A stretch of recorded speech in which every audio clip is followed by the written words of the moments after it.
আপনি কি খেয়াল করেছেন ২০২৬ সালে এসে আমাদের ব্রেন যেন আর সেই আগের মতো কাজ করছে না? ১ মিনিট পড়তে বসলেই পরের মিনিটেই হাত চলে যাচ্ছে ফোনের নোটিফিকেশনে। এই যে ভিডিওটা আপনি দেখছেন, এর মাঝেই হয়তো আপনার মন অন্য কোথাও চলে যাচ্ছে। এটা আপনার একার সমস্যা নয়, এটা আমাদের সবার সমস্যা। কিন্তু কেন এমন হচ্ছে? কেন আমরা ২০২৬ সালে ফোকাস হারিয়ে ফেলছি? চলুন আজ আধুনিক স্টাডি ব্লক নিয়ে কিছু কথা বলি। প্রথম কারণটা খুব সহজ কিন্তু ভয়ঙ্কর। আমাদের চারপাশে এখন তথ্যের সুনামি চলছে।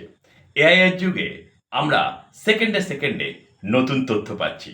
আমাদের ব্রেন এত বেশি ডোপামিন বা আনন্দের সোর্স পাচ্ছে, গভীর কোনো কাজ বা পড়াশোনায় মনোযোগ দেওয়াটা এখন ব্রেনের কাছে খুব বোরিং হয়ে যায়। ছোট ছোট ক্লিপস বা শর্ট ফর্ম কন্টেন্ট আমাদের ধৈর্য কিন্তু কমিয়ে দিয়েছে।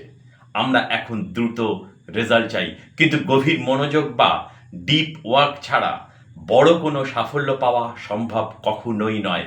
দ্বিতীয়ত, আমরা এখন মাল্টিটাস্কিংয়ে ক্রেডিট মনে করি, কিন্তু সত্যি বলতে মানুষের ব্রেন মাল্টিটাস্কিংয়ের জন্য তৈরি হয়নি। কিন্তু আপনি যখন একসাথে গান শুনছেন, চ্যাট করছেন আর পড়ার চেষ্টা করছেন, তখন আপনার ব্রেন আসলে কোনোটাতেই শতভাগ দিচ্ছে না।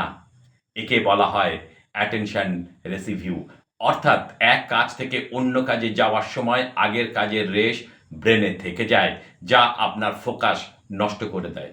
তাহলে সমাধান কি? ২০২৬ সালের এই ডিজিটাল যুগেও ফোকাস ফেরানোর ৩টে কিন্তু উপায় আছে। ১. Digital fasting. প্রতিদিন অন্তত ১ ঘন্টা ফোন এবং ল্যাপটপ থেকে পুরোপুরি দূরে থাকুন। এই সময়টা কেবল নিজের সাথে কাটান বা কোনো একটা গভীর চিন্তা করুন। ২. মনোটাস্কিং। একসাথে ১০টা কাজ নয়, ছোট ছোট টাইম স্লটে কেবল একটা কাজই করুন। পামোডোরো টেকনিক, মানে ২৫ মিনিট কাজ, ৫ মিনিট বিরতি, এখানে জাদুর মতো কাজ করে। ৩. পরিবেশ নিয়ন্ত্রণ।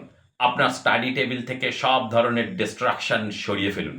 মনে রাখবেন, আপনার চোখ যা দেখে, মন কিন্তু সেদিকেই চলে যায়। সাফল্য তাদের কাছেই ধরা দেয় যারা কোলাহলের মাঝে থেকেও শান্ত থেকে নিজের কাজে মনোযোগ দিতে পারে।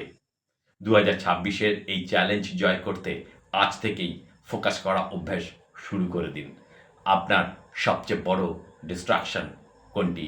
কমেন্টে আমাকে জানাবেন। আমি ভবিষ্যতে হয়তো আরও আলোচনা করব। আর ভিডিওটা ভালো লাগলে অবশ্যই আমার সাথে থাকবেন। যদি ফেসবুক থেকে দেখেন তাহলে ফলো করবেন, আর যদি ইউটিউব থেকে দেখেন তাহলে অবশ্যই সাবস্ক্রাইব করবেন।